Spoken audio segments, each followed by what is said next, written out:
पर पथ तो लुटता है नहीं, बस पथिक ही लुटते रहे।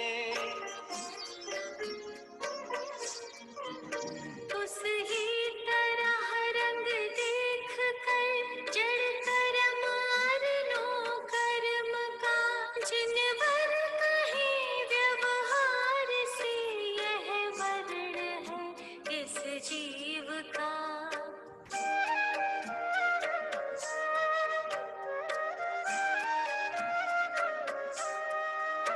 इस तरह ही रस गंध तन संस्थान आदित जीव के व्यवहार से है, कहीं वे जो जानते परमार्थ को। वर्णादिमय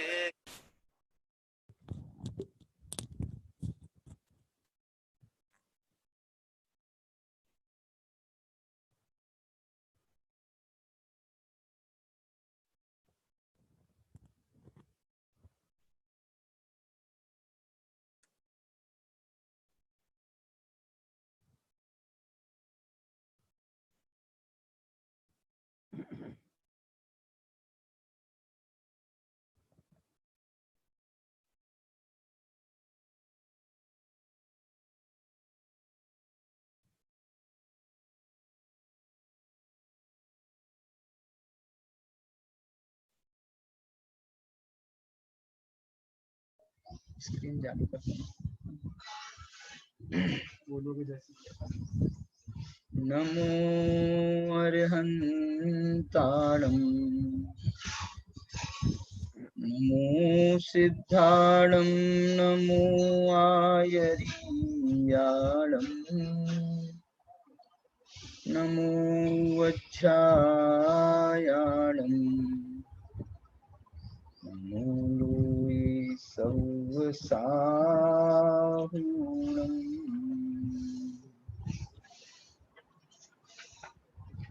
सिद्धे जयप्रसिद्धे चौविहाराहणाफलं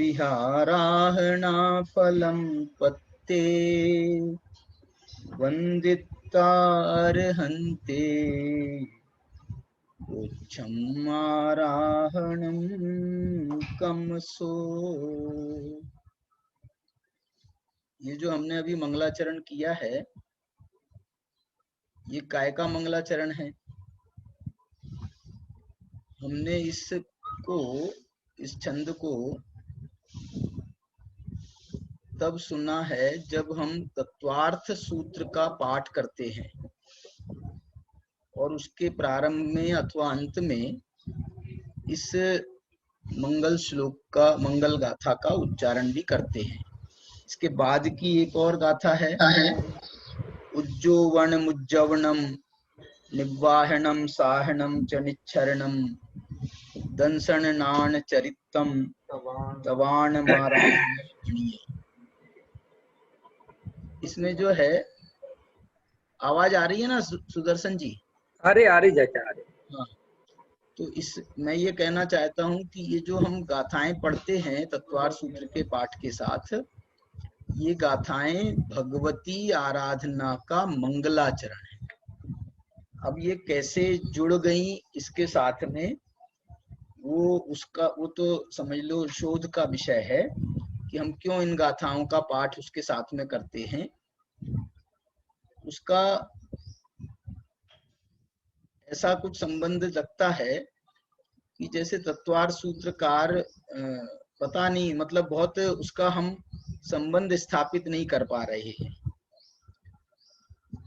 अथवा ये कह सकते हैं क्योंकि तत्वार सूत्र जो है वो सम्यक दर्शन प्रधान ग्रंथ है। तत्वार्थ श्रद्धानम सम्यक दर्शनम और तत्वार्थों का विवेचन करने वाला वो ग्रंथ है, इसलिए ऐसा लगता है कि वहां पर ये जो भगवती आराधना है ये भी आराधना की बात कर रही है, सम्यक दर्शन के आराधना की बात कर रही है। इसलिए आराधना, हम तत्वार सूत्र का पाठ किया है मानो उसकी आराधना की है, तो उस आराधना से इसको जोड़ते हुए ये गाथाओं का पाठ किया है। देखो ये जो मंगलाचरण है, मैं इसके प्रारंभिक मंगलाचरण में भी सम्यक दर्शन की किस प्रकार महिमा की गई है, ये इसके 4-5 छंद हैं।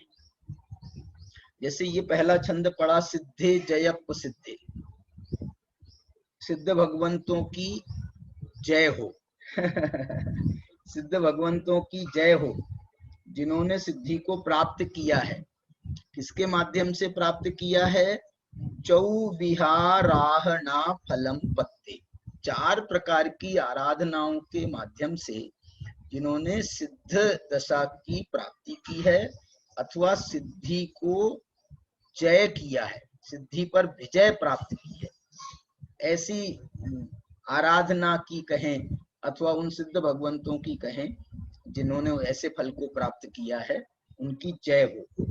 वंदिता अरहंते, देखो सिद्धों की भी जय हो और वंदिता अरहंते, अरंत भगवान की वंदना करके वो क्षम आराहणम कमसु, मैं 4 प्रकार की आराधनाओं का वर्णन क्रम से करता हूं। अब देखो इसमें तो इन्होंने ये सामान्य मंगलाचरण किया, इसके बाद में वो ये कह रहे हैं कि ये जो 4 प्रकार की आराधनाएं हैं इसको किस प्रकार करना, तो उसकी एक प्रक्रिया जैसे कहें, उसकी एक भावनाओं की उत्तरोत्तर वृद्धि कहें, तो वो कैसे होती है? तो वो ये कह रहे हैं, उज्जोवनम, उज्जवनम, निवाहनम, साहनम च निच्छरणम, ये 5 प्रक्रियाओं से ये आराधना की वृद्धि की जाती है। उद्योतन करना माने उसका प्रारंभ करना कहें, अथवा उद्योतन करना माने उसका प्रकाश करना कहें। उद्योतन का इन्होंने अर्थ ऐसा बताया है, उद्योतन माने शंका आदि दोषों को दूर करना। देखना, ये ज्ञान, सम्यक ज्ञान जब करते हैं तो ये शंका आदि दोषों का शंका आदि के दोष दूर होते हैं। तो ये जो है उद्योतन करना माने ज्ञान करना। अब जो है इसके बाद में है उज्जवनम। उद्यवन किसे कहते हैं? उद्यवन का इसमें बहुत प्यारा अर्थ इसकी टीका में बताया है, और टीका में ये लिखा है कि बार बार, देखना मैं पढ़ रहा हूं इसमें से, बार बार आत्मा का दर्शन आदि रूप परिणमन करना, उसका नाम है उद्यवन। उद्यवन माने इसमें पहले तो है उद्योत ज्ञान, फिर उद्यवन माने उद्यन, उद्यवत, उद्यत होना माने उसके लिए बार बार उद्यत होना। तो काय के लिए उद्यत होना? आत्मा का दर्शन करने के लिए दर्शनाराधना, आत्मा का ज्ञान करने के लिए ज्ञानाराधना, आत्मा का आचरण करने के लिए, स्थिरता करने के लिए आत्मा में ये चारित्र आराधना है। तप आराधना, उसमें और वृद्धि करना, ये तप आराधना है। ऐसे जो है ये कह रहे हैं 4 प्रकार की आराधनाओं को इन 5 प्रकारों से करना।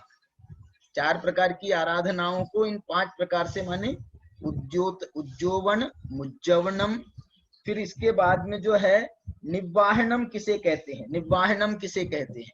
तो कह रहे हैं निवाहनम कहते हैं निराकुलता पूर्वक वहन करना, निर्वाहन करना, निर्वहन करना, निराकुलता पूर्वक माने इसको करने में किसी प्रकार की आकुलता नहीं, सहजता से ही वो दर्शन ज्ञान चारित्र की आराधना, तप की आराधना हो, तो इसको सहजता से करना, निराकुलता पूर्वक वहन करना, धारण करना, इसको कहते हैं निर्वहन।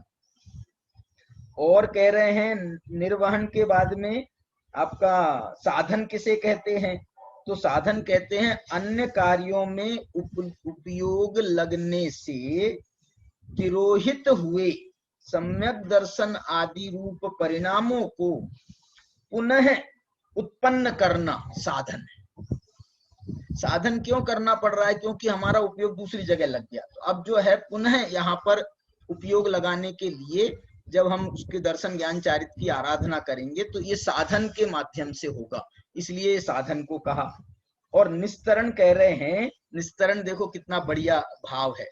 निस्तरण कह रहे हैं कि हमारी ये आराधना इतनी उग्र हो, इतनी उग्र हो कि यदि कदाचित बीच में भव समाप्त हो जाए, आयु पूर्ण हो जाए और भव समाप्त हो जाए, तो भी ये सम्यक दर्शन आदि को दूसरे भव में भी साथ ले जाना, इसका नाम है निस्तरण।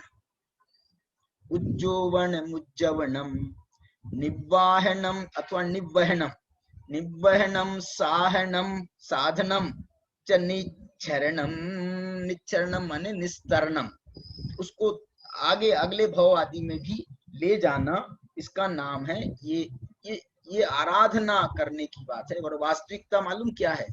वास्तविकता ये है कि ये जो 4 प्रकार की आराधनाएं हैं, इसमें हम दर्शन और ज्ञान, मुख्य रूप से दर्शन, ये दर्शन की आराधना को ही हम भवांतर में ले जा पाएंगे, क्योंकि हम जब इस आराधना पूर्वक जाएंगे तो स्वर्ग आदि की प्राप्ति होगी। तो स्वर्ग में वहां न चारित्र की आराधना होगी, न तप की आराधना होगी, दर्शन और ज्ञान की आराधना वहां रहेगी। इसलिए अगले भव में ले जाने में हम दर्शन को ही ले जा सकते हैं। आराधना का यदि ये भाव लें कि भावना करना, तो वो देवादि को भी ये भावना होती है, देवादि को भी चारित्र की भावना हो सकती है, तप की भावना हो सकती है, भावना है ना। लेकिन दर्शन और ज्ञान तो साक्षात वहां पर विद्यमान रह सकते हैं और रहते हैं, ऐसा कहना चाहते हैं, दर्शन और ज्ञान। इसलिए जो है ये इसमें उन्होंने ये कहा, बहुत बहुत प्यारी बात कह रहे हैं। अब इसके बाद में ये दूसरी गाथा के बाद में ये जो 4 प्रकार की आराधनाएं हैं, इन 4 प्रकार की आराधनाओं को उन्होंने 2 आराधनाओं में ही समेट दिया। बोलो कौन सी 2 आराधनाएं रहेंगी? तो 4 आराधनाएं हैं, दर्शन आराधना, ज्ञान आराधना, चारित्र आराधना और तप आराधना।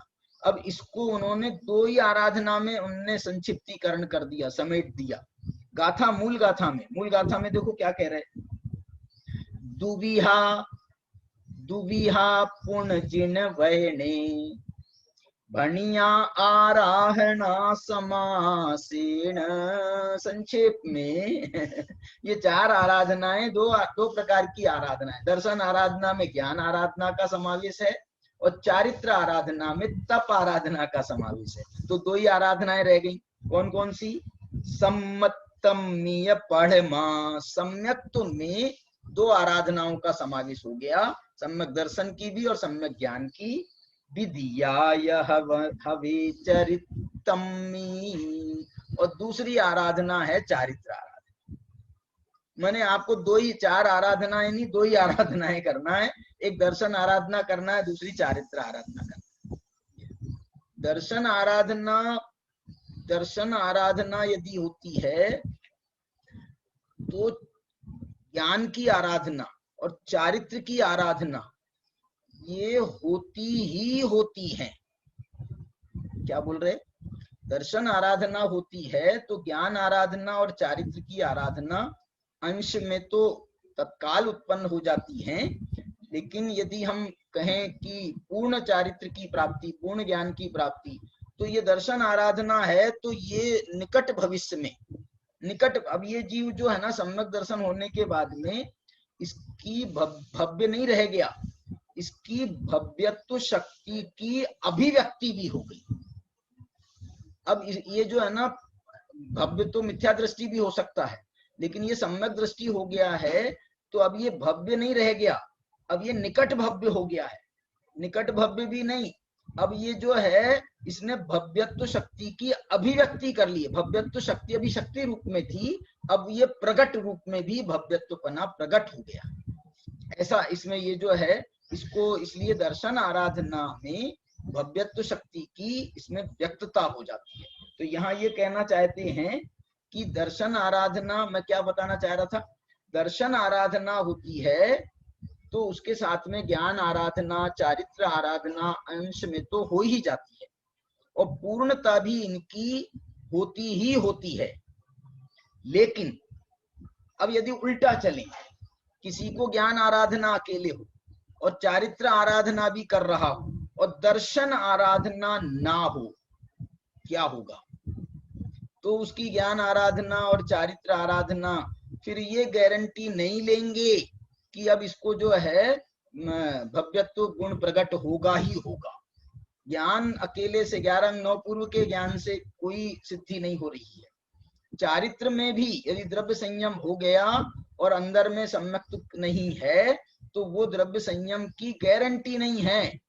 अभव्य भी द्रव्य लिंगी हो सकता है।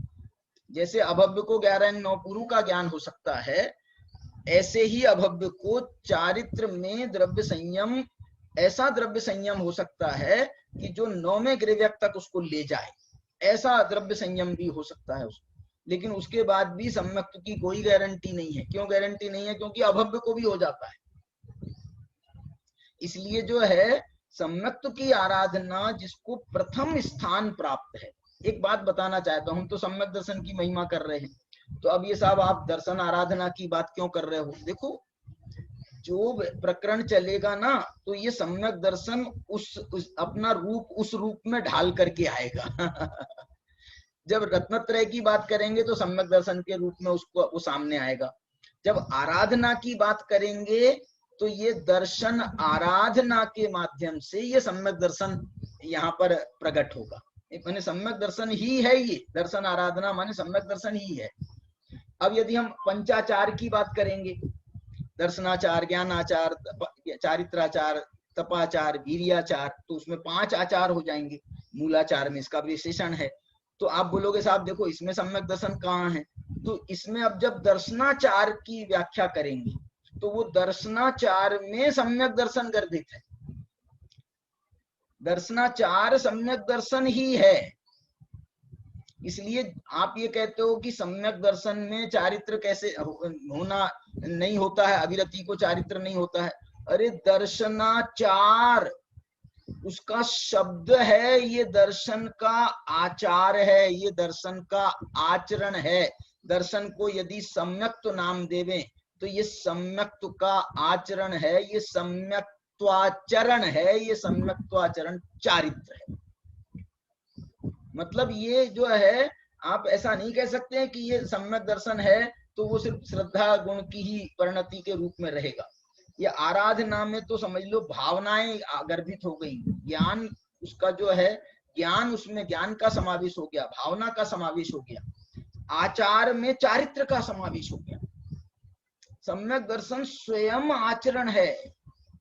सम्यक दर्शन में आचरण होता है कि नहीं? सम्यक दर्शन स्वयं आचरण है और उसके साथ आचरण जो अनंतानुबंधी कषाय आदि का अभाव होता है। सम्यक्त्वाचरण चारित्र, इसकी मतलब आप इसकी अपन व्याख्या चारित्र के जब अपन प्रकरण में जाएंगे तो इसमें सम्यक्त्वाचरण चारित्र की विशेष चर्चा हम करेंगे।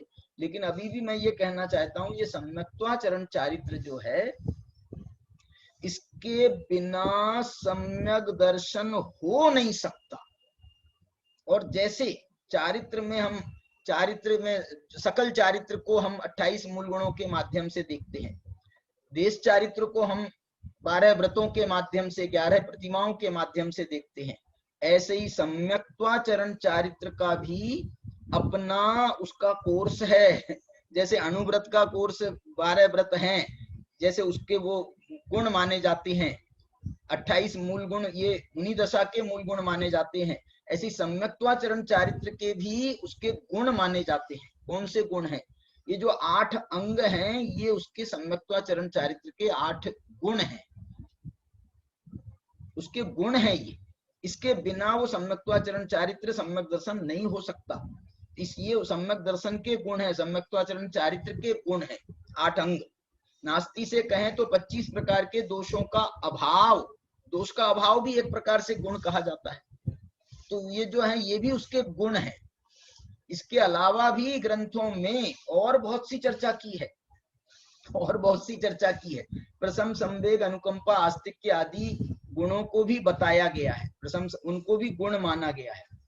बल्कि धवला में ये जो प्रशम, संवेग, अनुकंपा, आस्तिक्य को तो सम्यक दृष्टि का शुद्ध नय से गुण माना है। शुद्ध नय से ये उसकी विशुद्धि के रूप में ये उसका गुण माना है, शुद्ध नय से। और तत्वार्थ के श्रद्धान को सम्यक दर्शन का उन्होंने धवला में अशुद्ध नय से गुण माना है। अशुद्ध तरने से गुण माने अशुद्ध तरने से वो तत्वार्थ श्रद्धानम को सम्यक्तु का लक्षण माना है, सम्यक्तु की पहचान माना है। सम्यक्तु की पहचान प्रशम आदि गुणों से मानी है और प्रशम आदि गुणों को उन्होंने शुद्ध नय का स्थान दिया है, शुद्ध नय का स्थान दिया है। माने ये आप ये ऐसे गुण है जैसे भाई 12 व्रतों के बिना 11 प्रतिमाओं के बिना जैसे पंचम गुण स्थान की कल्पना नहीं की जा सकती है, 28 मूल गुणों के बिना मुनि दशा की कल्पना, छठे सातवें गुण स्थान की कल्पना नहीं की जा सकती है, ऐसे ही ये प्रसम संवेग अनुकंपा आस्तिक्य 8 मदों का अभाव 8 निशंकित आदि गुणों इनके द्वारा उसकी पहचान होती है, ये उसके लक्षण हैं, ये उसके लक्षण हैं। जैसे बाह्य में हम 28 मूल गुणों से मुनि दशा की पहचान करते हैं, तो ये सम्यक दृष्टि को भी पहचाना जा सकता है। सम्यक दृष्टि को नहीं पहचाना जा सकता है, जैसे द्रव्य संयम, जैसे वहां मुनि दशा में भी द्रव्य संयम होता है, तो ऐसे जो है यहाँ पर सम्यक्त्व में भी आपको 8 अंगों का आभास हो जाए तो आपको सम्यक्त्व आभास हो सकता है। इसलिए वो तो वहां भी हो सकता है। 28 मूल गुणों का आभास तो आप मिथ्या दृष्टि में भी कर सकते हो ना, द्रव्य लिंगी में भी कर सकते हो ना, ऐसे मिथ्या दृष्टि में ये 8 अंगों का भी आभास हो सकता है। लेकिन पहचान के रूप में यदि कहें तो व्यवहार से ये 8 अंगों के माध्यम से, प्रसम आदि गुणों के माध्यम से, ये 25 दोषों के अभाव के माध्यम से उस सम्यक दृष्टि की पहचान होती है। अभी ऐसा भी कह दिया जाता है कि सम्यक दर्शन तो साब अंदर की चीज है, उसका तो कुछ पता नहीं चलता है, सम्यक दर्शन का तो कुछ पता नहीं चलता है। क्यों नहीं पता चलता है? जैसे सम्यक दर्शन, निश्चय सम्यक दर्शन का पता नहीं चल रहा है, व्यवहार सम्यक दर्शन का तो पता चल रहा है, ऐसे ही निश्चय सम्यक ज्ञान और निश्चय सम्यक चारित्र का भी पता नहीं चलता है। व्यवहार, हमको व्यवहार में तो ये सब व्यवहारिक रूप ही दिखाई देते हैं ना, हमको निश्चय स्वरूप कहाँ दिखाई देता है, व्यवहारिक रूप ही दिखाई देते हैं, तो सम्यक दर्शन का भी व्यवहारिक रूप ही दिखाई देगा। तो यहाँ पर उन्होंने सम्यक्त्व की आराधना, माने ये कौन से प्रसंग में बात चल रही है मालूम? भगवती आराधना के प्रसंग में, समाधि के प्रसंग में बात कर रहे हैं। वहां भी सम्यक्त्व को प्रधान माना जा रहा है। पहली आराधना, संचार कहें आराधना तो पहली आराधना दर्शन आराधना, 2 कहें आराधना तो एक सम्यक्त्व आराधना, दूसरी चारित्र आराधना। तो सम्यक्त्व आराधना प्रथम है। और जैसा अभी हम पढ़ रहे हैं, कान में उस छपक को, उस सम्यक्त्व आराधना की महिमा कराई जा रही है। बिल्कुल छपक को माने बिल्कुल छपक के भी बिल्कुल अंतिम समय में, जब उसका सब कुछ आहार जल का त्याग करा दिया गया है, क्षमा आदि सब भाव हो गए हैं, अब बिल्कुल वो उसका अंतिम चरण चल रहा है छपक का, उस समय उसको ये उपदेश दिया जा रहा है कान में, सूक्ष्म बाच्छे, ये सम्यक्त्व की आराधना कराई जा रही है, सम्यक्त्व की आराधना कराई जा रही है कि यदि हे छपक, यदि कहीं से तेरे कोई अंश मात्र भी, यदि ये मिथ्यात्व बैरी का अंश भी बुरा है, ये मिथ्यात्व बैरी रह गया हो, तो उसको भी तू निकाल फेंक बाहर, वमन कर दे। मिथ्यात्व का वमन शब्द का प्रयोग किया है, मिथ्यात्व का वमन कर दे और सम्यक्त्व की भावना कर, ये शब्द प्रयोग कल मैंने आपको बताए थे। तो ऐसा जो है यहाँ पर ये कहा, एक गाथा और इसमें कही है, चौथी गाथा है ये, कि दंसन मारा हंत, जो मैंने अभी आपको बताया था, दंसन मारा हंतेन नान माराह्यम हवे नियम। दर्शन की आराधना होने पर ज्ञान की आराधना तो नियम से हो जाती है, लेकिन ऐसा आप ज्ञान की आराधना के लिए नहीं कह सकते हैं। देखो ऐसा लिख रहे हैं, नानम आराहंतेन दंसनम होई भय नित्यम। वो ये कह रहे हैं कि ज्ञान की आराधना करने पर दर्शन की आराधना हो भी सकती है, नहीं भी हो सकती है, विकल्प है। कदाचित कोई ज्ञानी को हो जाए, ज्ञान के साथ में उसको दर्शन भी हो, तो वो जो है हो सकता है, लेकिन किसी ने ज्ञान कर लिया है और वो गारंटी नहीं है कि वो सम्यक दृष्टि हो ही।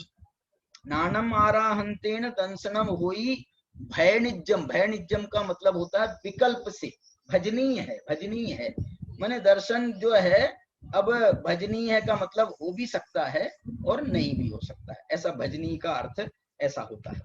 अब इसके बाद में एक बात और कह रही है, और कह रहे हैं, बहुत बढ़िया, 5वीं गाथा का मैं आपको और बताना चाहता हूँ। वो ये कह रहे हैं, साहब ऐसा कैसे बोल रहे हो आप कि ज्ञान की आराधना हो तो उसको सम्यक दर्शन भजनी है। मैंने सम्यक दर्शन ज्ञान हो तो सम्यक दर्शन नहीं हो तो भी ज्ञान हो सकता है क्या? तो सम्यक दर्शन के बिना वो ज्ञान को सम्यक कौन कहेगा? ऐसा शिष्य का प्रश्न है। तो आचार्य इसका जवाब देखो, ये कह रहे हैं व्यवहार में ही हम कह सकते हैं ऐसा कि पहले ज्ञान हो गया है और सम्यक दर्शन नहीं हुआ, ये व्यवहार में ही कह सकते हैं। वास्तव में तो यदि ज्ञान के साथ में सम्यक दर्शन नहीं है तो वो ज्ञान ही नहीं है, उसकी तो अज्ञान संज्ञा है। ये बात मैं नहीं कह रहा, ये 5वीं गाथा कह रही है। देखो क्या लिख रही है ये अब देखो शुद्ध नय का प्रयोग कर रहे हैं। शुद्ध नया पुनर्नाणम मिच्छादिठिस बेंति अन्नाणम।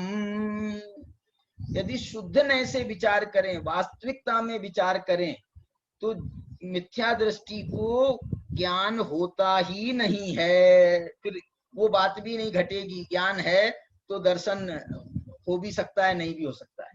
अरे ज्ञान है तो दर्शन है ही, ज्ञान नहीं है क्या नाम, दर्शन नहीं है तो ज्ञान भी अज्ञान है, क्योंकि दर्शन नहीं है माने मिथ्या दृष्टि है। मिथ्या दृष्टि है तो वो ज्ञानी है क्या अज्ञानी है? बोले निश्चय से। ये जो चौपसम ज्ञान है इसको तो व्यवहार से ही ज्ञान कहा जा सकता है।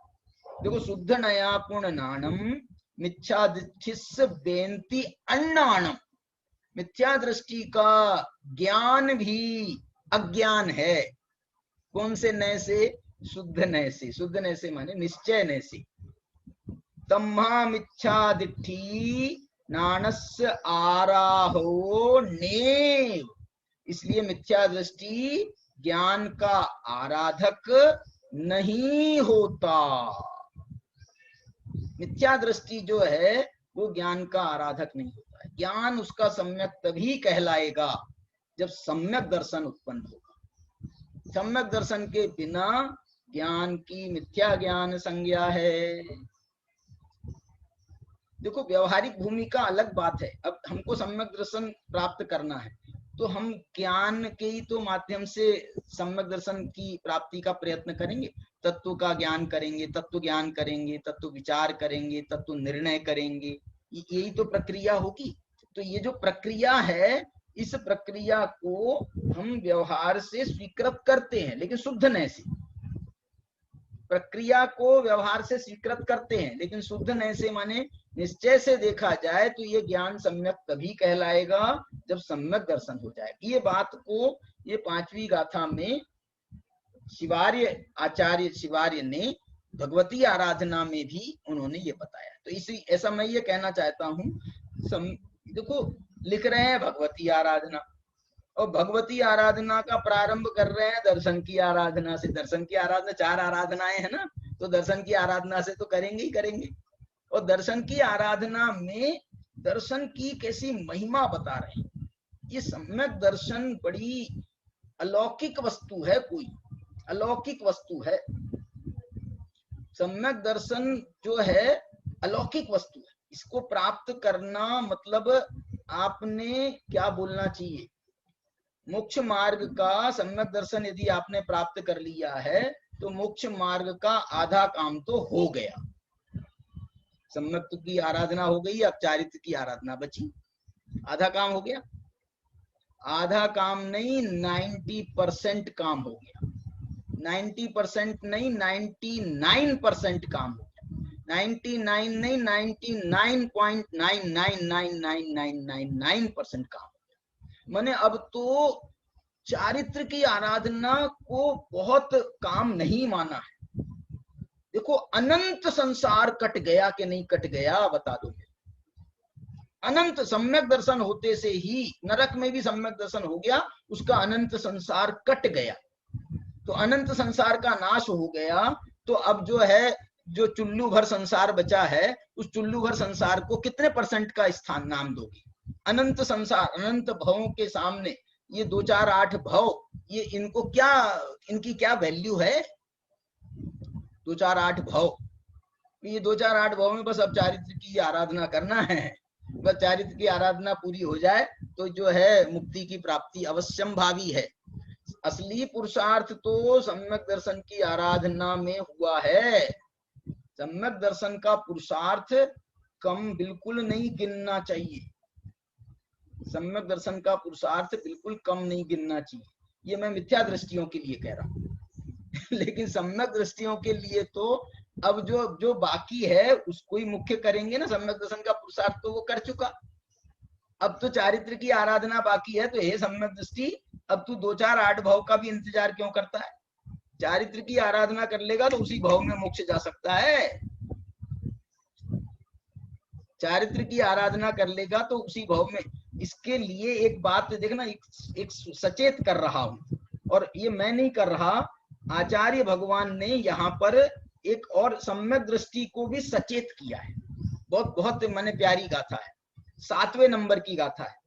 इस 7वें नंबर की गाथा में ये लिखा है, सम्मादिठ्ठिस्सवी सम्यक दृष्टि हो तो भी अविरदस्य, यदि अविरति है तो न तवो महागुणो होती। सम्यक दृष्टि हो, जैसे सम्यक के बिना ज्ञान और चारित्र मिथ्या होते हैं, ऐसे ही सम्यक दृष्टि हो और अविरति हो तो वो व्रत के बिना तप उसको कोई कार्यकारी नहीं होंगी। व्रत के बिना तप कार्यकारी नहीं होंगे। कोई ये कहे बीच की स्टेप कोई गौण कर दे, सम्यक दर्शन है और मैं महातपस्वी हो रहा हूं, मैंने महातप का आचरण किया है, व्रत लिए नहीं है। यदि व्रत नहीं लिए हैं तो जैसे सम्यक्त्व के बिना व्रत कार्यकारी नहीं है, ऐसे ही सम्यक्त्व सहित व्रत के बिना तप कार्यकारी नहीं है। आगे की स्टेज में जाने की कोशिश करना, ये जो है ये क्या बोलते हैं, ये सही क्रम नहीं है। ये सही क्रम नहीं है। ये लिख रहे हैं यहाँ पर, ये क्या लिख रहे हैं, सम्मादिठ्ठिस्सवी अविरदस् न तवो महागुणो होती। जो उसको तप है वो महागुण को पैदा नहीं करेगा अविरति के साथ। इसलिए व्रत के साथ में जो तप है वो महागुण को पैदा करेगा, और अविरदस्य न महागुणो होती। तप होने पर भी, ऐसा कह रहे हैं, तप होने पर भी वो महागुण को देगा नहीं साहब, ये हमको बात समझ में नहीं आई। तो उनने उदाहरण दिया है, देखो बहुत अच्छा उदाहरण दिया है। होदिहु हत्थिनानम, बोले ये तो हस्ती के स्नान के समान है हाथियों के स्नान के समान है। ये हाथी लोग क्या करते हैं, ये हाथी है ना, नहाने जाते हैं तो नहाते हैं खूब बढ़िया, और नहा करके फिर बाहर निकलते हैं और फिर मिट्टी में खूब लोटते हैं, फिर हम अपने ऊपर खूब धूल डालते हैं खूब। क्यों बोले नहाने का मजा जो है ना, वो यदि धूल से सने हो तो नहाने का मजा है तो इसको होदिहु हत्थिनानम चुंदचुक्कम्म तम तस्स, ये जो उसको कह रहे हैं, ये हाथी के स्नान की और मंथन चर्म पालिका मथानी की रस्सी की तरह होता है। ये मथन चर्म पालिका मथानी, ये क्या है ये मालूम नहीं।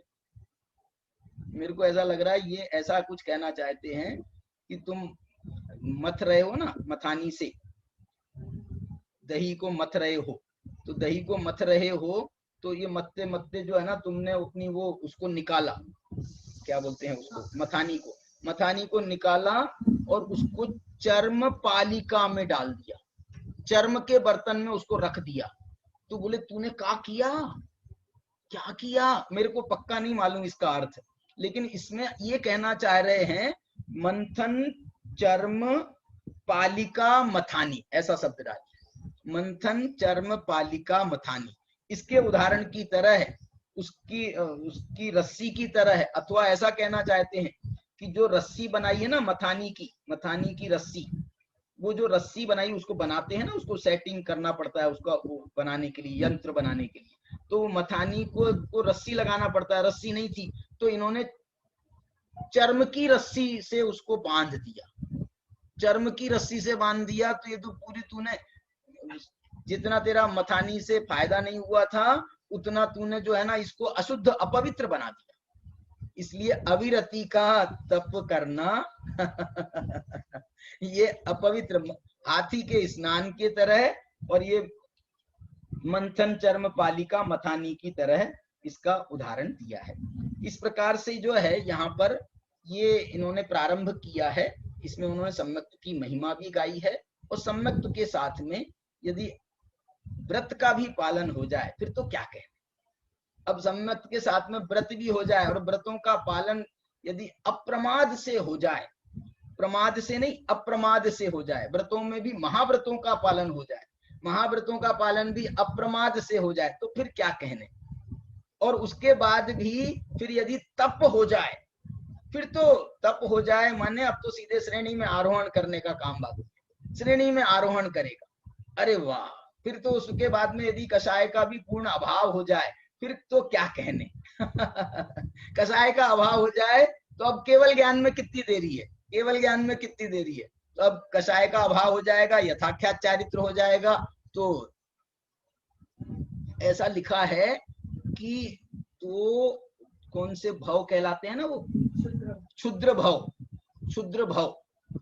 तो 12वां गुणस्थान का काल 4 क्षुद्र भवों का माना है, 11वें गुणस्थान का काल 2 क्षुद्र भवों का।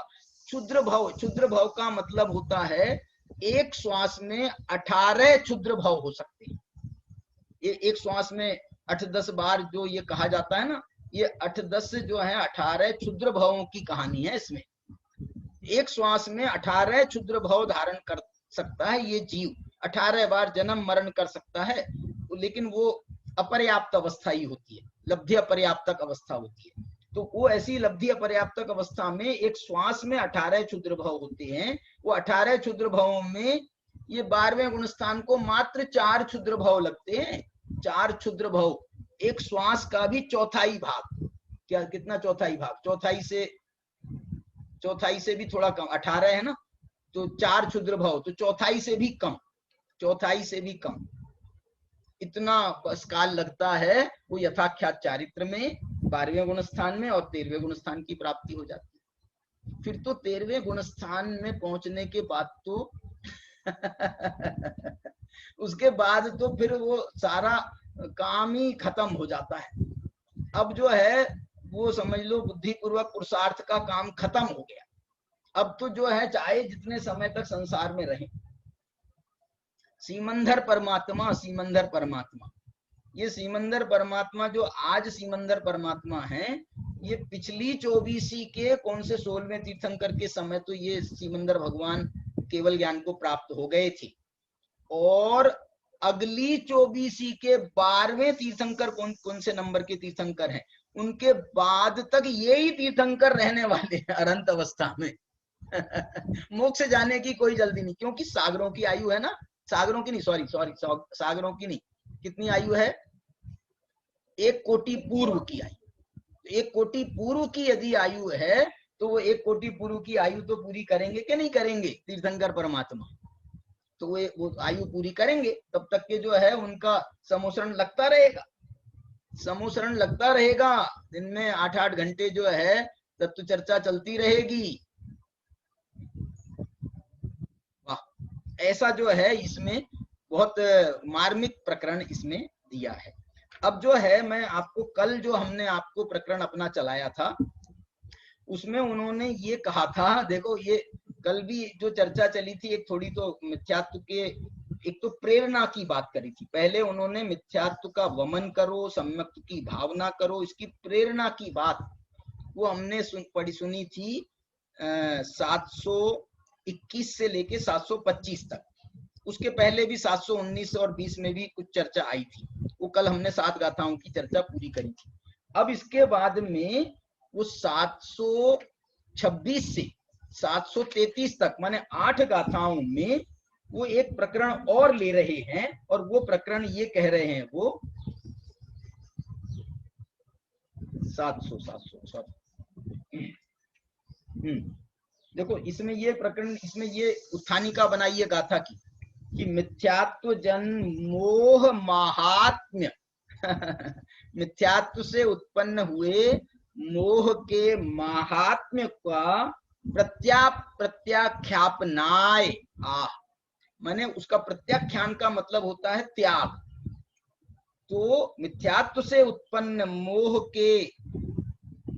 की महात्म्य के प्रत्याख्यान करने के लिए, माने उसका नाश करने के लिए, उसका त्याग करने के लिए अब इसमें एक अगली 8 गाथाएं बताने वाले हैं, 726 से 732 तक। 8 नहीं 7 ही गाथाएं होंगी शायद। हाँ देखो गाथाएं मैं पढ़ रहा हूं। मिच्छत मोहनादो, बहुत अच्छे उदाहरण के साथ में, ये ग्रंथ में जो है ना बहुत उदाहरणों के साथ में ये भंडार है, भंडार। भगवती आराधना में ऐसा कोई सिद्धांत का प्रतिपादन नहीं किया है जिसका कि उन्होंने उदाहरण ना दिया। देखो अब इसका उदाहरण देने वाले हैं।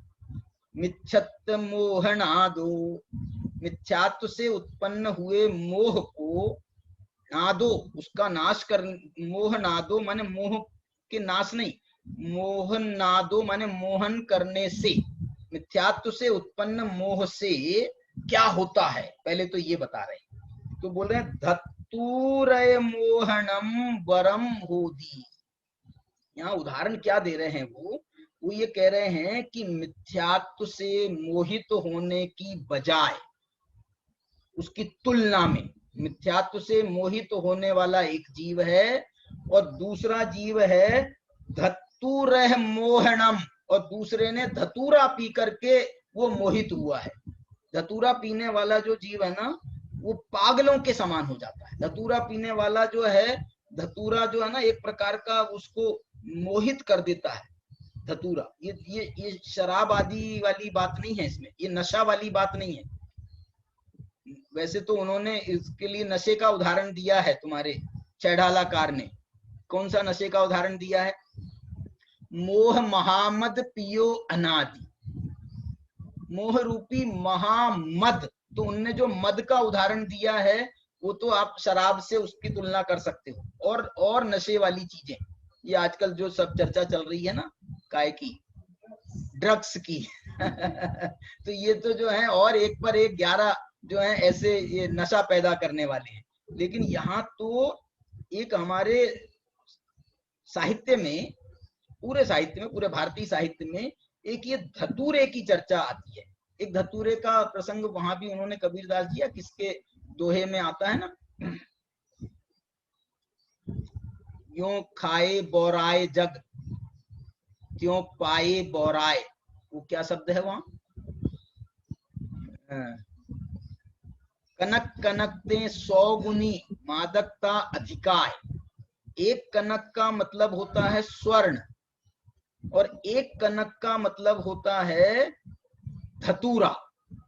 तो वो ये कहना चाह रहे हैं कि कनक कनकते 100 गुनी मादकता अधिकाय। ये जो धतूरे की मादकता है इससे 100 गुनी मादकता ये इसकी है स्वर्ण की। क्योंकि स्वर्ण पहनने वाला जो है वो अपने आप को भी जो है वो भी नशे में रहता है। वो नशे में रहता है, मैं चौड़ा बाजार सकरा। तो जो है उसकी मादकता को कह रहे हैं यह खाए बोराए जग, इसको धतूरे को तो खाने से बोराता है, और वह पाए बोराए, और उसको तो प्राप्त हो जाए तो बोरा जाता है। यहाँ इनने कहा है कि ये धतूरे से उनने तुलना करी है मोह रूपी रज की। मोह का महात्मा बता रहे हैं कि मिच्छत मोहनादो धतूरह मोहनम वरम होदी। अलग भाषा है इनकी। भाषा मालूम क्या है? वो ये कह रहे हैं ये मोह से मोहित होने की बजाय, हे जीव तू धतूरे से मोहित हो जाता तो अच्छा था। धतूरे से मोहित हो जाता तो एक बार अच्छा था। देखो हमारे छायिक सम्यक दृष्टि रामचंद्र जी, छायिक सम्यक दृष्टि वो बलभद्र जी, इनके सामने जब बलभद्र के सामने, बलराम जी के सामने कृष्ण जी का देहांत हो गया, तो वो 6 महीने तक के उनकी लाश को लेकर के घूमे। रामचंद्र जी हमारे क्या कहलाते हैं आज हमारे भारत में, तो मर्यादा पुरुषोत्तम राम, वो रामचंद्र जी ने ये पागलपन किया था कि जब लक्ष्मण जी चले गए थे तो उनकी लाश को 6 महीने तक के अपने कंधे पर लेकर के डोलते फिरे थे। जो समझाता था ना, उनको समझाने आता था, उसको पागल कह करके भगा देते थे। वो लोग कोई उनसे कहते थे ये देखो रामचंद्र जी पागल हो गए, अपने मरे हुए लक्ष्मण जी को जो, तो मालूम ऐसी गाली देते थे रामचंद्र जी, तू मरे तेरा बाप जैसे लोक में अपन कहते हैं ना, कोई हमको कोई ऐसी बुरी बात कहे तो हम कहते हैं जो वो हमसे बुरी बात कहता है ना, वो हम उस पे डाल देते हैं। तो बोले तुम्हारे तो लक्ष्मण जी, तुम्हारे भैया भाई साहब तो मर गए हैं। बोले मेरे भाई साहब क्यों मरे, मेरे लक्ष्मण क्यों मरेंगे, तेरे मरे। ऐसा ऐसा ऐसा जो है। लेकिन वो बौराना भी ऐसा कह रहे हैं यहाँ कि वो बौराना श्रेष्ठ है। 6 महीने तक के बौराए थे, 6 महीने तक। अप्रत्यख्यान का वासना काल है ना 6 महीने का तो उससे अनंतानुबंधी कषाय नहीं आई थी उनको, मिथ्यात्व तो नहीं आया था। तो वो ये यहाँ तो देखो क्या भाषा लिख दी आचार्य भगवान ने। आचार्य कह रहे हैं ये वो श्रेष्ठ है। क्या श्रेष्ठ है? धतूरे से बौराना श्रेष्ठ है, मोह से मोहित होने की बजाय। मोमिच्छत मोहनादो धतूर मोहनम वरम होती, वो श्रेष्ठ है, वर है। बड्ढेदि जन्म मरणम। बोले साहब आप ऐसे मत बोलो, ऐसे मत बोलो, ऐसे बोलना बहुत खराब लगता है, ऐसे मत बोलो। हे आचार्य, आप आचार्य हो तो एक मर्यादा का तो ध्यान रखो। बोले हम क्या गलत बोल रहे हैं? देखो हम अब तुमको तर्क से सिद्ध करते हैं, उदाहरण से सिद्ध करते हैं। ये कह रहे हैं कि बड्ढेदि जन्म मरणम, इस मोह से तो तेरे जन्म मरण, बड्ढेदि जन्म मरण वृद्धि को प्राप्त होंगे। और दंसन मोहो तुना दू इदरम, इस दर्शन मोह के उदय से तो अनंत जन्म मरण को धारण करना पड़ेगा तेरे को। तेरे जन्म मरण का अभाव नहीं होगा, जन्म मरण तेरे बढ़ेंगे। और ये धतूर से, इससे क्या होता है? ये धतूर के, इसकी यदि वो, इसका भी नशा हो गया कदाचित, और इससे तेरा जो छा जाएगा चारित्र मोहजन्य अंधेरा छा जाएगा, तो कितने दिन रहने वाला है? 6 महीने से ज्यादा वासना काल है नहीं। मैंने कहा आपको, मैंने एक भाव भी नहीं बिगड़ने वाला, तेरे 6 महीने बिगड़ने वाले हैं। और इसमें तो तेरे को अनंत अनंत जन्म मरण धारण करने पड़ेंगे इस मोह से। महिमा आप देखो, ये महिमा बता रहे हैं। मोह की महिमा ये है कि अनंत जन्म मरण कराती है। और वो धतूरे का नशा जो है, वो धतूरे का नशा जो है, वो 6 महीने से, 6 महीना तो बहुत हो गया, 6 महीना तो बहुत हो गया। ये तो अंतिम लिमिट कह रहे हैं उसकी, अंतिम लिमिट। नहीं तो नशा तो जो है घंटे भर में उतरता है। ज्यादा थोड़ा नशा चढ़ा के आ जाए भाई साहब, तो जो है वो पत्नी जो है ना, एक घड़ा भर के पानी उसके ऊपर उंडेल देती है, भाई साहब का पूरा नशा छूमंतर हो जाता है। या थोड़ी बहुत पिटाई टाई हो जाए तो नशा छूमंतर हो जाता है। इसमें क्या दम है? इसलिए जो है ये मिथ्यात्व का नशा महाभयंकर नशा है। यदि देखो ये मिथ्यात्व की भयंकरता का हमको आभास नहीं होगा ना, तो सम्यक्त्व की भावना नहीं होगी। ये सम्यक्त्व की भावना उत्पन्न कराने के लिए इस मिथ्यात्व का भयंकर उसका जाल दिखा रहे हैं। उसका मिथ्यात्व का जो है, मिथ्यात्व रूपी शत्रु का वो बता रहे हैं। पहले तो उसकी सामर्थ्य का ज्ञान करा रहे हैं, ताकि जो है हमारा जो है सम्यक्त्व प्राप्त करने के लिए हमारा जो उद्यम है, उज्जोवण मुज्जवणम, उद्योत हो जाए तो ये उद्यत होना चालू हो जाएगा। यदि उद्योत हो जाए, पता चल जाए, तो ये उद्यत होना चालू हो जाएगा ना। तो उद्यत होना चालू हो जाएगा तो निर्वहन होना चालू हो जाएगा, निर्वहन होना चालू हो जाएगा तो साधन जुटा लेगा, साधन जुटा लेगा तो निस्तरण भी हो जाएगा। तो निस्तरण भी हो जाएगा, पार कर लेंगे उसको, तैर जाएंगे, दूर कर देंगे। तो ये जो है ये उपाय है। अब इसके बाद में देखो, अब इसमें और बहुत मतलब उसकी महिमा कहो अथवा मिथ्यात्व का प्रभाव बता रहे हैं। ये मिथ्यात्व जो है, यदि तुमने इस जन्म में इसका निपटारा नहीं किया ना, इस जन्म में इसका इलाज नहीं किया, तो अगले जन्मों में पता नहीं कौन सा भाव मिले और कौन से भाव में पहुंच जाओ, और वहां पर ऐसे संयोग भी मिले कि नहीं मिले। देखो ये लिख रहे हैं, जीवो अनादि कालम, ये जो जीव है अनादि काल से, पवत्त मिच्छत भावी दो संतो, ये जो है ना मिथ्यात्व भाव को प्राप्त करके, मिथ्यात्व भाव में पवत्त माने प्रवृत्त होकर के, भावी दो संतो, मिथ्यात्व की हम कह रहे हैं सम्यक्त्व की आराधना करो, दर्शन ज्ञान चारित्र तप की आराधना करो, और इसको जो पड़ी है मिथ्यात्व की आराधना करने की। ये मिथ्यात्व की आराधना करने के चक्कर में पड़ा है। जीवो अनादि कालम पवत्त मिच्छत भाविदो संतु, मिथ्यात्व से भावित होकर के, मिथ्यात्व से आराधित होकर के, माने मिथ्यात्व की आराधना कर रहा है। माने हम सच्चे देव शास्त्र गुरु की आराधना कर रहे हैं, तो वो मिथ्या दृष्टि कह रहे हैं साहब हम भी तो आराधना करते हैं, हमारे भले ही कुगुरु कुदेव कुधर्म हो, लेकिन हम तो उनकी आराधना तो हम भी करते हैं, पूजा तो हम भी करते हैं। अरे तेरी ऐसी पूजा करने से क्या लाभ हो, जिससे तेरे जन्म मरण की बट्टेदी, जिससे तेरे जन्म मरण की वृद्धि हो।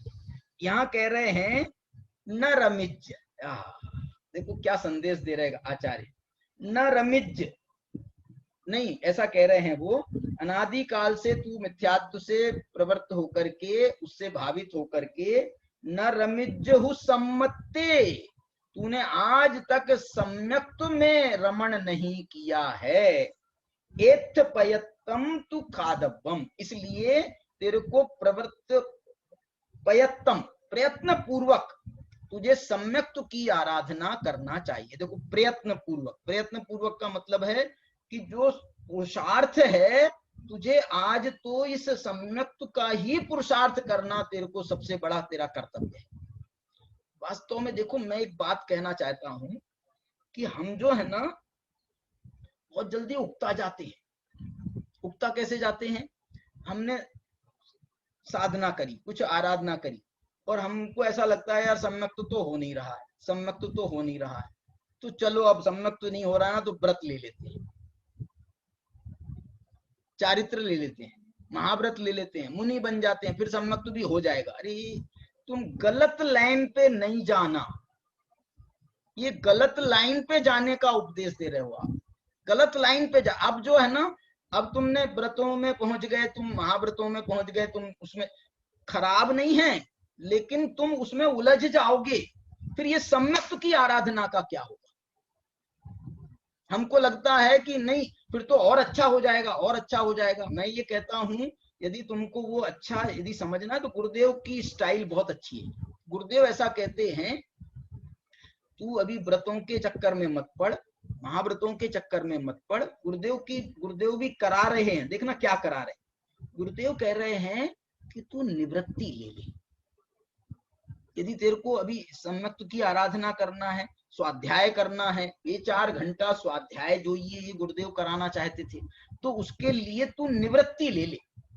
व्रतों में का जो आवरण ओढ़ लेगा ना, तो तू एक अलग अपनी दुनिया में पहुंच जाएगा। यहाँ अभी निवृत्ति लेगा ना, तो तू तेरे को ये तो नहीं रहेगा ना कि मैं तो व्रती हूँ, मैं तो महाव्रती हूँ, ये तो तेरे को वो मिथ्या वासना नहीं आएगी। इसलिए जो है निवृत्ति तो लेने के लिए कह रहे हैं गुरुदेव, निवृत्ति तो होना ही चाहिए, ये कह रहे हैं। 4 घंटा स्वाध्याय जाइए जो ये, और इसके साथ में निवृत्ति के लिए बहुत कहते थे गुरुदेव, निवृत्ति ले लो। ये अपने एक हेमंत भाई हैं, हेमंत भाई हैं, तो ये जो है ना गुरुदेव के आखिरी के समय में उनकी सेवा करने वाले थे चंदू भाई, बाद में भी रहे, गुरुदेव के शांत होने के बाद भी चंदू भाई रहे। लेकिन वो बुजुर्ग हो गए थे, उनसे हो नहीं पाता था। माने गुरुदेव की जो थोड़ी बहुत व्यवस्थाएं होती थी ना, तो व्यवस्थापकों ने क्या किया कि ये हेमंत भाई थे, ये हेमंत भाई को पूछा, हेमंत भाई से उनने बात करी, तो ये हेमंत भाई की कोई जॉब थी, कोई बैंक में या कहीं पर इनकी जॉब थी, तो और इनका निवृत्ति का भाव पहले से था, शादी आदि नहीं कराने का भाव था। तो उनने उनसे पूछा कि क्या करते हो, तो बोले साहब हम तो नौकरी करते हैं। तो उनने पूछा कि भैया आगे का क्या भाव है शादी आदि करने का इसका, तो उनने बताया कि नहीं मैंने तो निवृत्ति ले ली, मैंने तो शादी तो नहीं करना है। बोले अब तुमने शादी नहीं करना है तो तुमको बहुत पैसे की जरूरत कहाँ है, इतनी बड़ी नौकरी करने की क्या जरूरत है। तो उन लोगों ने कुछ व्यवस्था बना दी थी, इनकी कुछ व्यवस्था मेरे को पक्का नहीं मालूम, लेकिन कुछ व्यवस्था बना दी और उनसे कहा कि, और उनको जो है ना जब भी कभी छुट्टी वगैरह होती थी ना, तो यहाँ आते थे, सोनगढ़ में आते थे अपने, इनकी कोई एक बुआ जी भी यहाँ रहती थी, ऐसा आज अभी भी है शायद, तो वो बुआ जी के पास में ये आते थे। तो इनको जो है ना बहुत मन होता था कि ये दिन भर गुरुदेव के पास वहां पर डोलते रहते थे, वहीं पर वो चंदू भाई की हेल्प करते थे। तो चंदू भाई की हेल्प करते तो बोले यार ये लड़का बहुत अच्छा जल्दी तैयार हो सकता है। तो इनने उनने उनका जो है नौकरी छुड़ा दी संस्था ने, और उनको जो कुछ भी करा होगा व्यवस्था, वैसी व्यवस्था बना करके वो जो है निवृत्ति दिला दी उनको, देखो निवृत्ति दिला दी। और इतने को गुरुदेव जो है ना ये जो निवृत्ति का व्रत भी दिलाते थे जो जो निवृत्ति का व्रत कहो अथवा बाह्य में ब्रह्मचर्य का व्रत कहो, तो ये ब्रह्मचर्य का व्रत तो ये पंचकल्याणकों में गुरुदेव दिलाते थे, हमारे ब्रह्मचारी हेमचंद जी और ये सब जो है ना, ये अभिनंदन जी, जतीश भाई, ये सब इनने जो ब्रह्मचर्य गुरुदेव से लिया हुआ है इनका, तो गुरुदेव इनको व्रत दिलाते थे। दीक्षा के प्रसंग में भगवान दीक्षा लेकर के जा रहे हैं, अरे तुम भी तो कछु ले लो। तो व्रतों का मैं ये कहना चाह रहा हूं कि ये सम्यक दृष्टि को ऐसी निवृत्ति का भाव तो आए तो बहुत अच्छा है, उसके बिना सम्यक दृष्टि नहीं हो सकता है ऐसा भी नहीं कह रहा हूं, लेकिन आए तो बहुत अच्छा है। इसलिए जो है आवश्यकता इस बात की है कि यहाँ पर देखो ये लिख रहे एथ पयत्तम खुकादव्वम, इसलिए तेरे को इस सम्यक्त्व का ही प्रयत्न करना चाहिए। एक अब और देखो बहुत खतरनाक बातें कहने वाले हैं, इस मिथ्यात्व की तुलना किस किस से कर रहे हैं, बहुत आपको बहुत उदाहरण से बात समझ में आएगी तो आपको समझ में भी आएगा, अच्छा भी लगेगा। देखो दो गाथाएं हैं, अग्गि विस्किन्न सप्पादियानि दोषम न तम करे जन्हू, जम कुणदि महादोषम दिव्यम जीवस्य में छत्तम। बहुत अच्छी गाथा है। क्या गाथा कह रही है मालूम? अभी तो उदाहरण उन्होंने काय का था, धतूरे का उदाहरण दिया था। अब जो उदाहरण दे रहे हैं उसमें तो एक नशा आता है, नशा वो एक अलग मोहित होने वाली अवस्था है। यहाँ तो ये कह रहे हैं अग्गी, आग में कूदना, आग में कूद जाना, आग में कूद जाना, आपको कोई उससे नुकसान नहीं होगा। विष, विष भक्षण कर लेना, आपको उतना नुकसान नहीं होगा। किन्न, किन्न का मतलब है किन्न सप्पादि, और कृष्ण सर्प भयंकर काला नाग, उस वो यदि तुमको डस लेवे तो उतना नुकसान नहीं होगा। दोषम न तम करे जन्हू, वो इतना दोष उत्पन्न नहीं करेंगे, आग में जल के भस्म हो जाओगे तो उतना नुकसान नहीं होगा, विष भक्षण करने से उतना नुकसान नहीं होगा, काले नाग के डसने से उतना नुकसान नहीं होगा। जम कुणदि महादोषम, जैसा महादोष तिव्वम जीवस्य मिच्छत्तम, इस जीव को ये मिथ्यात्व, तीव्र मिथ्यात्व जो दोष पैदा कराएगा, वैसा दोष तो इनके होने पर भी नहीं होता। क्या कमाल की बात कर रहे हैं। अरे वो तो फिर तो मैं तो मर ही जाऊंगा, काला नाग डस लेगा तो कुछ नहीं होगा। यदि भावना है, एक भाव बिगड़ेगा, एक भाव बिगड़ेगा, अगले भाव में यदि तेरी भावनाएं यहाँ पर उज्जवल रहेंगी ना सम्यक्त्व की, तो गुरु टोडरमल जी ने लिखा है यदि कदाचित क्या बोलते हैं वो तिर्यंच आदि योनि में भी जाना हो जाएगा ना, तो वहां भी सम्यक्त्व प्राप्त करने की योग्यता रहेगी। इसलिए जो है ये अग्नि में प्रवेश करना ये इतना महादोष पैदा नहीं करेगा। विष भक्षण करना, किन्न सप्पादी किन्न सप्पादी माने काला नाग, वो जो है वो दोष नहीं करेगा जैसा महादोष ये मिथ्यात्व तेरे को पैदा करेगा। इसके बाद में दूसरी एक और गाथा में इन्हीं उदाहरणों को फिर से कहा रहे, फिर से इन्हीं उदाहरणों को कहते हुए एक और बात कहना चाहते हैं जो अभी इन्होंने कही। अग्नि विष किन्न सप्पादियानि दोषम करंती एय भवे, एय भवे, एय भवे माने एक भाव का नुकसान होगा इनसे। अग्नि में प्रवेश कर जाओगे तो मर जाओगे, तो क्या होगा, ये भाव चला जाएगा। विष भक्षण कर लोगे तो मर जाओगे, तो क्या होगा, ये भाव चला जाएगा। काला नाग डस लेगा, काला नाग डस लेगा का मतलब वो नागों की अलग अलग श्रेणियां मानी जाती है ना, मेरे को नाम भी मालूम नहीं। तो ऐसे जो नाग डस लेगा, जिसका पानी, जिसका जो है ना काटा पानी नहीं मांगता माने पानी के लिए भी उसको फुर्सत नहीं रहती, तुरंत मर जाता है। तो जो है उससे तेरा नुकसान कितना होगा, बोले ए भवी मिच्छतम पुण्य दोषम करेदि भव कोटि कोटिषु। मिथ्यात्व जो है ऐसा दोष उत्पन्न करता है कि भव कोटि कोटिषु, करोड़ों करोड़ों, करोड़ों करोड़ों नहीं, करोड़ इंटू करोड़, इन इतने भवों का नुकसान होता है। किसके द्वारा, इस मिथ्यात्व के द्वारा। आपको एक गणित बताता हूं। क्या गणित है मालूम?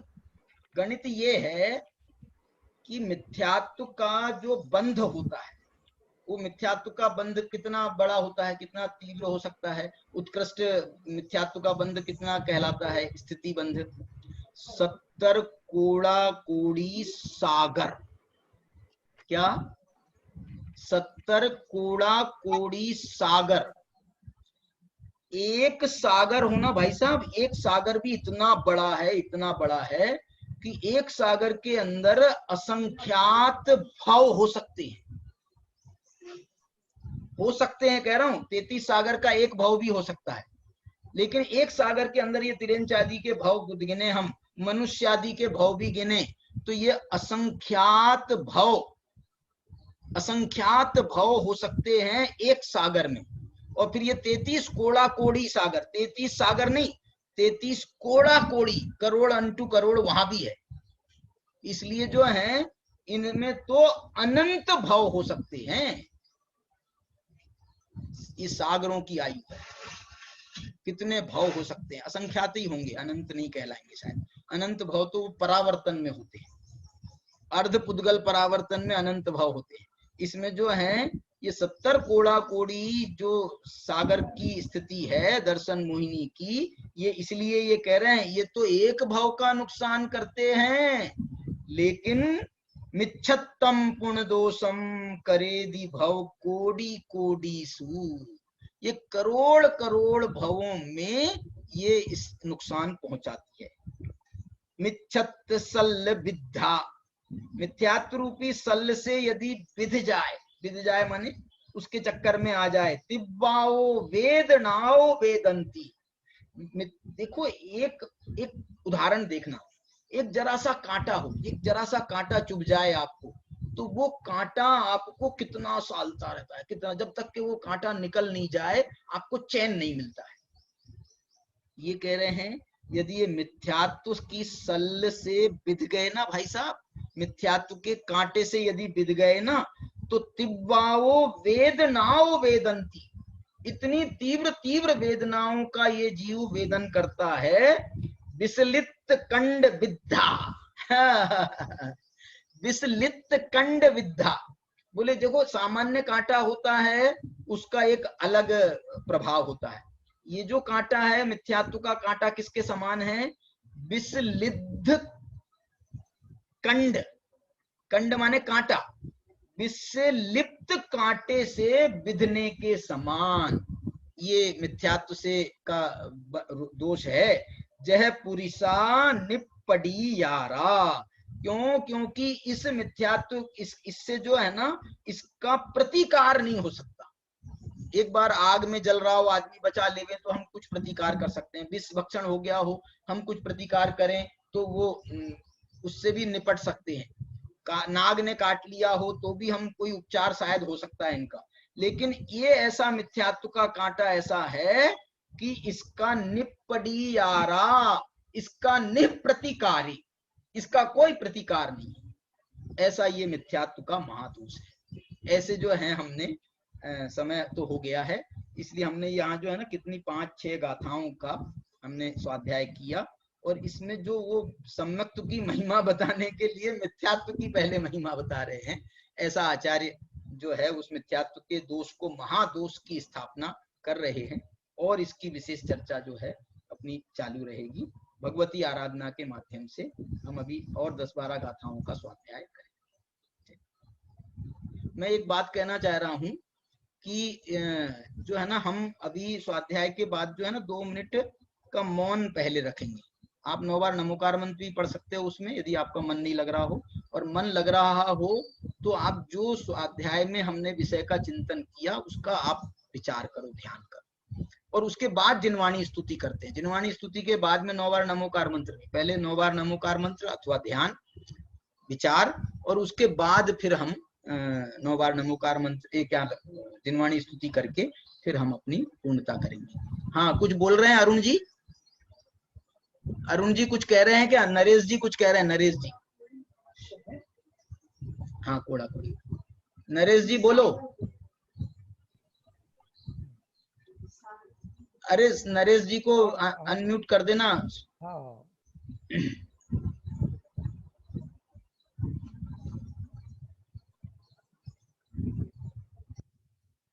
हाँ कर दो आप। हाँ जी नरेश जी आप अनम्यूट करो अपने आप को। नरेश जी हाँ आ रही है भाई? हाँ आ रही है। हाँ मैं क्या बोला, प्रवचन ये बहुत अच्छी बात बोला आपने, जो प्रवचन के आखिरी में 1 मिनट 2 मिनट हाँ। पूरा प्रवचन का सारा, या तो कोई श्रोता बोले हाँ। या कोई फिर वक्ता, या तो आप भी बोल दो कि भाई ये आज का सारा। नहीं मैं तो कह रहा हूँ आप जो है ना सब बोल दिया है, तुम खुद ध्यान करो, अपना खुद विचार करो, स्वयं से भी तो अपना कुछ करो। वाक्य एक आखिरी वाक्य जो एक वाक्य, मिथ्यात्व का वमन करो, सम्यक्त्व की भावना करो, मिथ्यात्व का वमन करो। कोई श्रोता बोले तो ज्यादा अच्छा। हाँ कि भाई आज क्या सारा है कि नहीं, कोई श्रोता बोले तो हाँ बोलो आप बताओ, नरेश जी बताओ, आप बताओ आज। भैया सम्यक की महिमा बताने के लिए पहले मिथ्यात्व कितना खतरनाक है भी बता दिया। वाह। कि भाई ये अपने दुश्मन, अपने को अपने जिससे लड़ना है, हाँ। उसकी महिमा भी बता दी। तो हाँ, दुश्मन कितना खतरनाक है, दुश्मन कितना खतरनाक है, उसकी सम्यक की महिमा तो आ रही है, लेकिन ये सम्यक किया तो मिथ्या क्या करेगा। बहुत अच्छा। इसलिए अब जो है 2 मिनट का मौन करें और अपना विचार करें, और इसके बाद में अपन जिनवाणी स्तुति पढ़ते हैं। देना कोई जिनवाणी देना, जिन्हें में अर्चना देना।